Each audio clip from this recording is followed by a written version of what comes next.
welcome back to the top 20 list of my personal favourite warrior type monsters in the game. Let's continue. In at number 10 is Elemental Hero The Shining.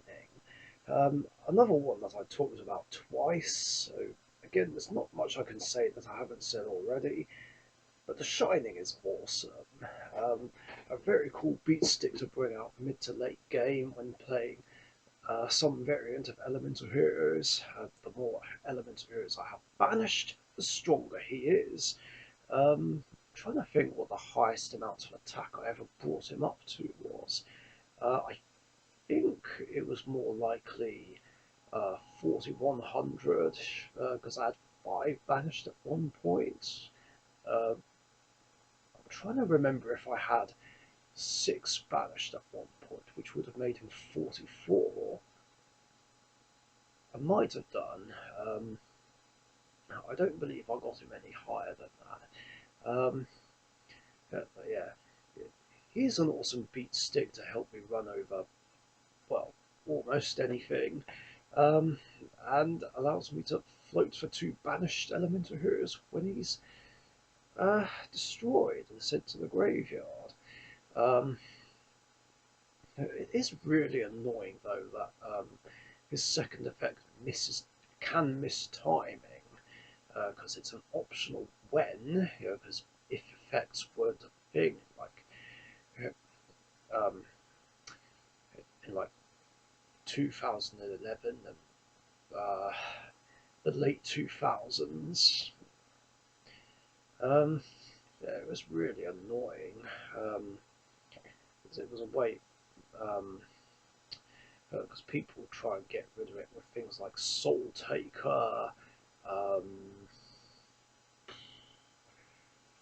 Soul Exchange, the Monarch Stormforth. It was annoying. And there's also Honourable as well, or Bottomless and Deep Prison. If anything, I don't know. Besides the opponent finding a way to make it miss timing, it's generally annoying if the opponent uses Bottomless or Deep Prison on this guy, because it means it doesn't go to grave and I don't get to recycle 2 banished elemental heroes. Yeah, I hate not being able to resolve the second effect of the Shining or Absolute Zero. Of course, having said that, the Shining being banished off Bottomless and Deep Prison isn't as annoying as Dark Magician being banished by those cards. Anyway, other than that, the Shining is awesome, and he can be made even stronger if you drop Honest on him. Of course, then again, we've got Honest Neos to do that nowadays.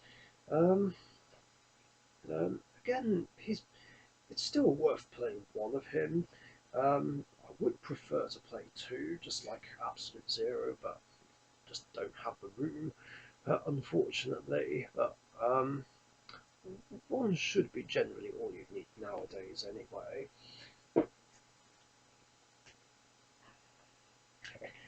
In at number 9 is Elemental Hero Neos. Another one that I talked about before, but yeah, what can I say? It's me. I'm a sucker for protagonists ace monsters with 2500 attack. Even the vanilla monsters. So yeah, Neos is awesome. He's a fun card to play. Maybe not in standard elemental hero decks, but definitely the decks it was made for, like Asians, Rainbow Neos, Neos Wise Man, or of course his own deck, Neos Beatdown, the Neos counterpart to Prismagician, which funnily enough is just easier to play than Prismagician and is more consistent and doesn't get as many dead draws as Prismagician does, which is interesting. Um, yeah, he's an awesome card. Shame I don't really get to summon Neos himself very much when using Rainbow Neos. Mind you, it is possible if I special summon him off Keeper of Dragon Magic's effect, although I do have to wait a turn, of course. But it's because I don't have Monster Reborn in that deck anymore, because I needed room for Liquid Soldier and more copies of Stratos. Um, but still, Neos is cool. Pretty sure I've said that twice already. That's what it feels like. Yeah, there is also Legendary Hero as well, where he's one of the main monsters. Um, yeah, it's a lot of fun using him alongside Dark Magician, Stardust, and Utopia. Well, and later on, Odd-Eyes Pendulum Dragon, Decode, and Firewall, although unfortunately current format Legendary Hero isn't very easy to play nowadays. There's just too much going on now, and the deck's just not as impressive as it used to be, like back in 2010, 11, and 12, which is a pity. Um, Hence why I only have a pass format variant of that deck nowadays. Um, Still, Neos is awesome. In at number 8 is Dark Magician Knight. Of course, he'd be on this list, as, like I said earlier, big Dark Magician fan. So naturally, I'm gonna like Dark Magician Knight, even though it doesn't have too much of an effect. It is great though, just popping any card upon summon, but it is mandatory though, so it's ill-advised to summon it if the opponent has literally nothing. Still, he's a fun 2500 beat stick to bring out. Not very easy to summon back in the day, but nowadays, Dark Magician is so well supported that it's just very easy to play Dark Magician Knight and Knight's title, especially considering um, Knight's title can be searched off Rod, Circle, Inheritance, or can be stacked with Soul Servant. Um, so, I mean, you could play him in a Dark Magician deck if you really wanted to. Not sure I'd recommend it, but if it's just for funsies, then by all means go ahead. Um, if anything, he helps open up for some rank 7 plays as well. Um, so definitely a load of fun regardless. In at number 7 is Guilford the Lightning, another Joey card. Now, here's a fun fact in case anyone didn't know. This used to be my original #1 favourite warrior, until the #1 pick came along, of course. But yeah, for a while, he was my favourite warrior in the game, and I just had to try and get him for my generic warrior deck.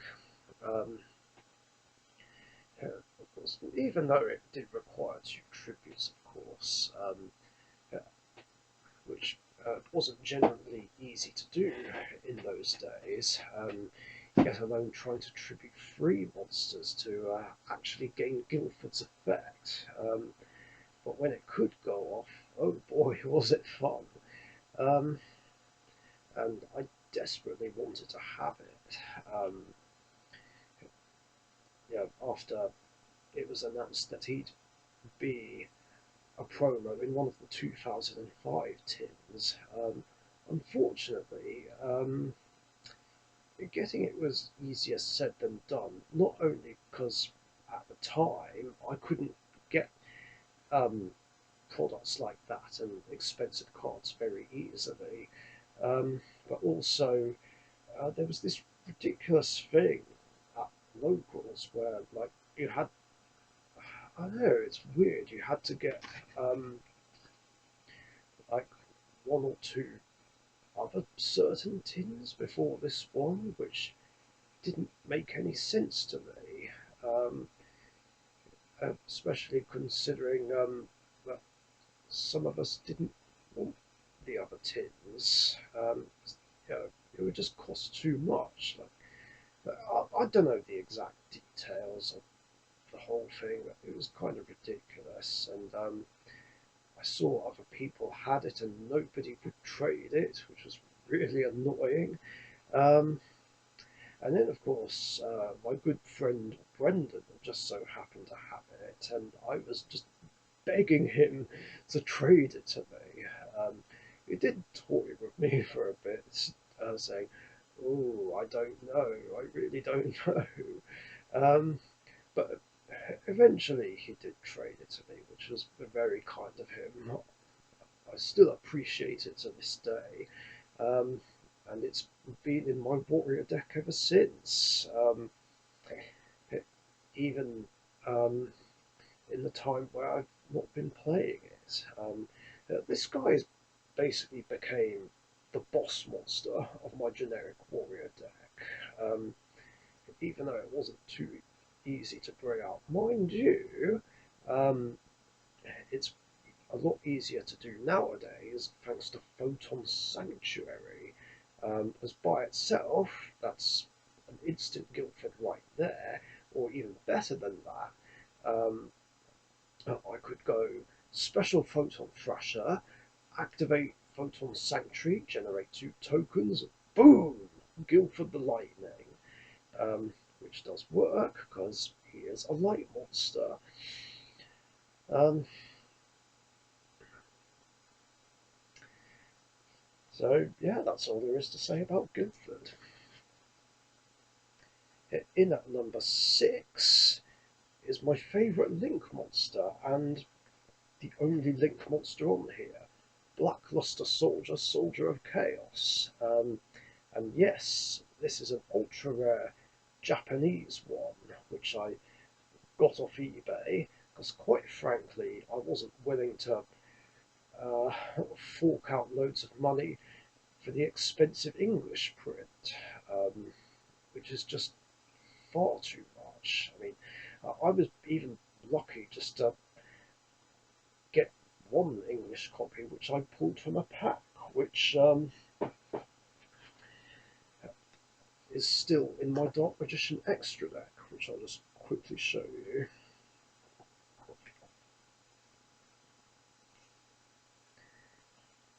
So here we go. Here's the English copy, which I still play, and here's the Japanese Ultra. And I have to say, it looks really nice as an ultra rare. I mean, don't get me wrong, this guy looks cool as a secret, but yeah, I do like secrets, but as I've said before, ultra rare is just my favourite rarity. Um, but anyway, um, it's just a really awesome, fun card to play. You know, if you're able to get hold of this, of course. Uh, Fairly easy to bring out, despite it needing 3 monsters with different names. It's generally not too hard. Um, and of course, I love the added benefits it gets off using a level 7 or higher, um, which makes it perfect for Dark Magician, Red Eyes, Blackluster Soldier, um, and of course the new Gaia deck, which has been floating about recently. Um,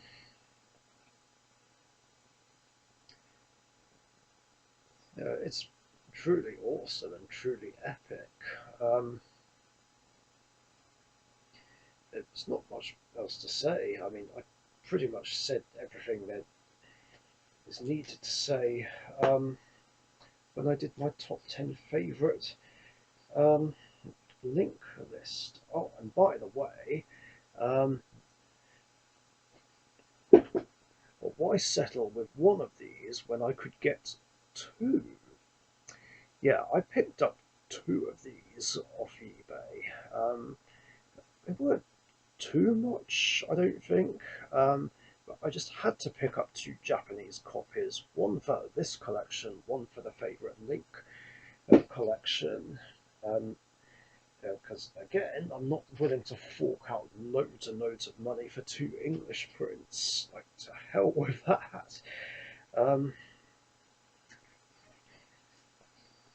yeah, that's really all there is to say. In at number 5 is another Blackluster Soldier monster. Blackluster Soldier Super Soldier, my favourite ritual monster. Um, Again, something I've already talked about, but uh, this guy just made me want to play the actual BLS deck. I do like the original Blackluster Soldier, but this guy is just so much more fun because he's a ritual version of Flame Wingman, and I love Flame Wingman, and he floats for a Gaia monster when he dies. And then, of course, there's the added um, effects given by Evening Light and Beginning Light, which makes him even more formidable. It's just awesome. Um, it made Blackluster Soldier my favourite ritual archetype. Um, it was absolutely fantastic. Um, that's all there is to say, really. In at number 4 is Elemental Hero Stratos, another monster that I already talked about, but yeah, who doesn't love Stratos? The card which gave Elemental Heroes a big turning point back in the day.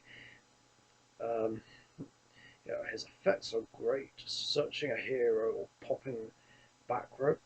Excuse me, if I have other heroes on the field. Um, it's truly awesome. He became a favourite for a lot of people. Um, and became one of my top 5 favourite heroes in the game. Of course, as I said before, I was genuinely upset and annoyed when he got banned back in September 2013. Oh, can you believe that was like 7 years ago now? And naturally, I was jumping for joy when he came back 2 years ago. Yeah, hero decks just haven't been the same without him. So hopefully he won't ever get banned again. I mean, maybe he'll go back to 1 at some point, but that's okay because I'd rather be able to have 1 than not have him at all. Um, at least if he does, I can make room for other things in my Elemental Hero and Rainbow News decks. Um, I mean, yeah, there's not much else to say really. Not that I can think of, especially since I've said everything in the favourite hero video. Speaking of which, in at number 3 is Elemental Hero Flame Wingman, Jaden's favourite card. I think for a lot of us, this was the guy that made us want to play Elemental Heroes. And, that was the case for me when I first watched Yu-Gi-Oh! GX, and it made me want to play Elemental Heroes. It took almost a year to make that deck, but uh, but I did it. I made it, and yeah, that was 14 years ago now. It's crazy to think about. And he's still in my Elemental Hero deck today. There was a long while where he wasn't in there because I was focusing more on Shining Flare Wingman, but then a few years later, he was put back in, um, just for the fun of it. I mean, Elemental Heroes are just a casual deck anyway, and it just doesn't seem right nowadays to play that deck without Flame Wingman. Sure, he's only 2100 attack points, but still, his effect is just so much fun to use. Whether it's early game, mid game, or even late game, just to finish off the opponent. In at number 2 is Rainbow Neos, my third favourite card in the game.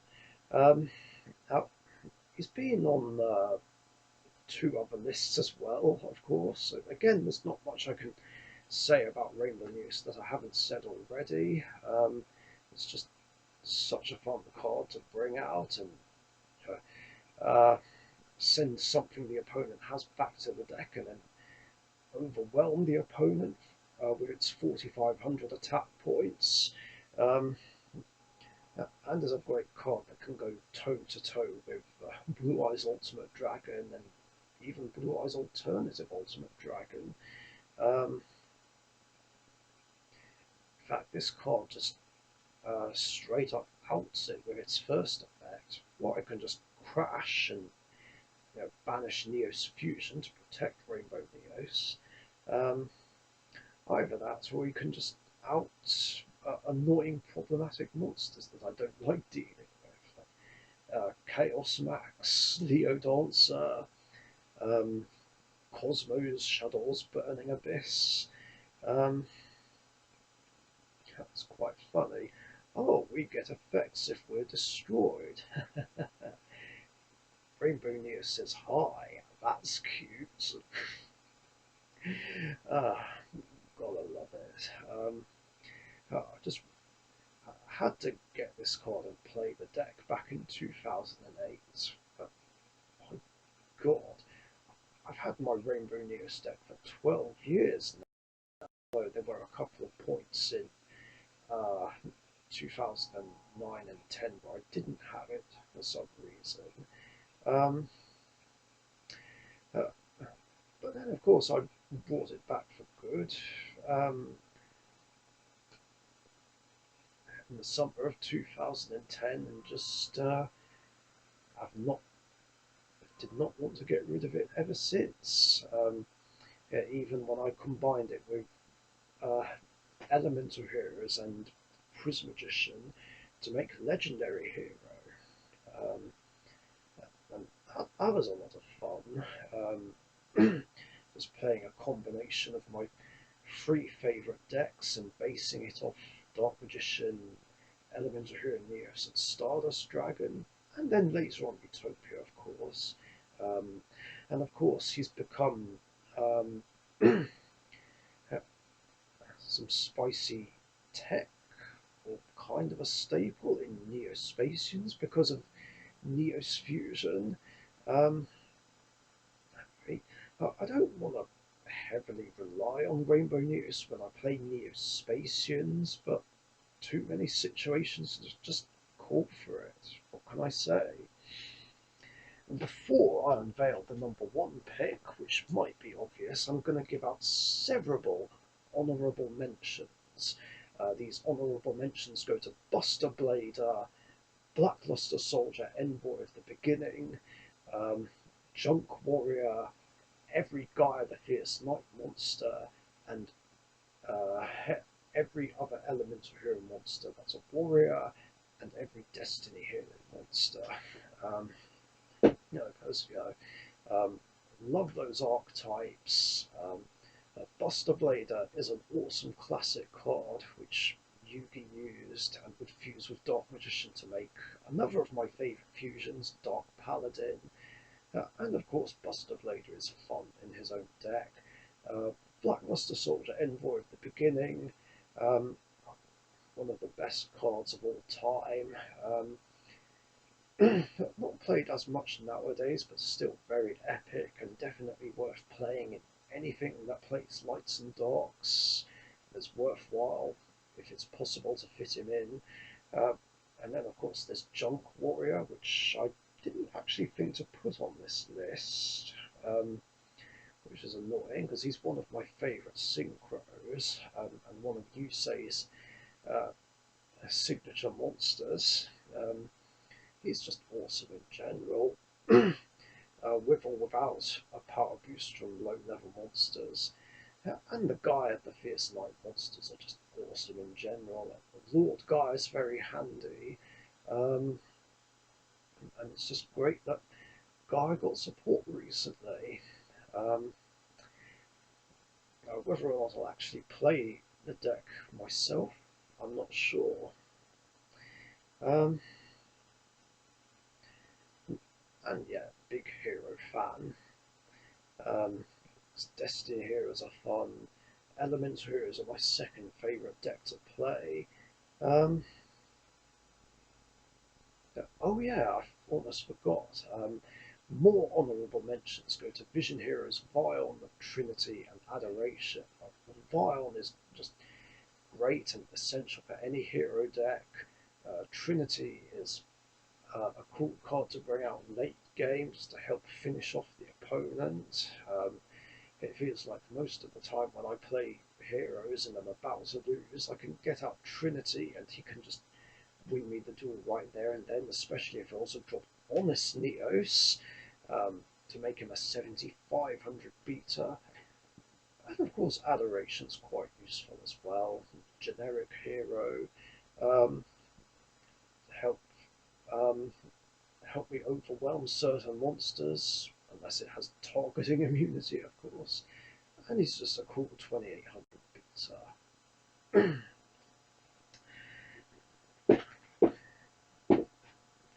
And finally, in at number one, my absolute favourite warrior in the game is Elemental Hero Shining Flare Wingman. I mean, was there ever any doubt? I mean, he's my favourite hero in general. He's my favourite fusion monster, so naturally, he's going to be my favourite warrior type monster in the game. Yeah, this is the guy that basically took that title from Guilford the Lightning. Sorry, Guilford, I still like you. um, yeah, Shining Flare Wingman is awesome. It's such a fun card to play. Like although Elemental Heroes don't have a signature, a specific boss monster, like I said before, I consider Shining Flare Wingman to be the boss monster of my Elemental Hero deck. Although I generally get out other heroes over the course of a duel, I try and build up to Shining Flare if I can and bring him out and just overwhelm whatever's in my way and do burn damage. Of course, the more heroes, the elemental heroes that are in my graveyard, the better. Um, yeah, I wish I had room to still play two of him in my elemental hero deck, but I needed room for Sunrise. Hopefully I'll find a way to put a second one back in. Um, so there we have it, guys. That is the list of my top 20 favourite warrior type monsters in the game. I hope you guys have enjoyed it. If you did, leave a like, leave a comment, share, and subscribe if you haven't subbed already. And let me know what your guys' favourite warrior type monsters are in the comments section down below. And stay safe, and I'll see you later. Bye bye.